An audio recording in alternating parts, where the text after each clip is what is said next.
बहुत समय पहले बुद्ध अपने शिष्यों के साथ एक नदी के किनारे ठहरे हुए थे। सुबह का समय था, हवा शांत थी और नदी धीरे धीरे बह रही थी। कुछ बच्चे नदी के किनारे रेत से महल बना रहे थे। कोई बड़ा किला बना रहा था, कोई छोटी झोपड़ी और कोई रेत की दीवार। बच्चे अपने अपने महलों पर गर्व कर रहे थे। एक बच्चा बोला, मेरा महल सबसे बड़ा है। दूसरा बोला, नहीं, मेरा सबसे सुंदर है। धीरे धीरे बच्चों में झगड़ा शुरू हो गया। वो एक दूसरे के महल तोड़ने लगे। बुद्ध के शिष्य यह सब देख रहे थे। तभी अचानक नदी का पानी थोड़ा बढ़ा और लहरें किनारे तक आने लगीं। कुछ ही देर में बच्चों के सारे रेत के महल बह गए। जो बच्चे थोड़ी देर पहले झगड़ रहे थे, वे अचानक हंसने लगे और घर जाने लगे।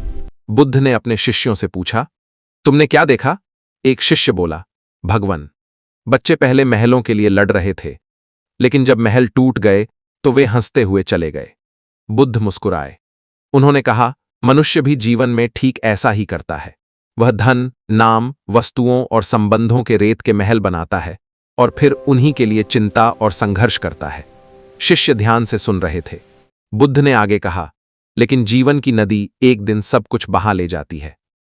तब मनुष्य समझता है कि जिन चीजों के लिए वह चिंतित था, वे कभी स्थायी थीं ही नहीं। एक शिष्य ने पूछा, तो हमें क्या करना चाहिए?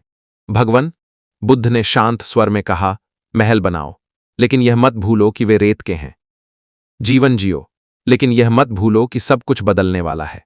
जब तुम यह समझ जाओगे, तब तुम काम भी करोगे, प्रेम भी करोगे, लेकिन चिंता नहीं करोगे। नदी बहती रही, हवा चलती रही, और बुद्ध के शिष्य उस दिन समझ गए कि इस संसार में कुछ भी स्थिर नहीं है, और जो स्थिर नहीं है उसके लिए चिंता करना बुद्धिमानी नहीं है। बुद्ध ने अंत में कहा, जीवन रेत के महल की तरह है, उसे प्रेम से बनाओ, लेकिन यह मत भूलो कि वह हमेशा रहने वाला नहीं है। जब यह समझ आ जाएगी, तब तुम्हारे जीवन से डर और चिंता दोनों समाप्त हो जाएंगे। नदी बहती रही, बच्चे खेलते रहे, और उस दिन शिष्यों ने जीवन का एक गहरा सत्य समझ लिया। कुछ भी स्थिर नहीं है, और जब यह समझ आ जाती है, तो चिंता अपने आप समाप्त हो जाती है। दोस्तों, मैं उम्मीद करता हूं कि आपको ये कहानी दिल से अच्छी लगी होगी। इस वीडियो को लाइक और सब्सक्राइब जरूर करना। नमो बुद्धाय।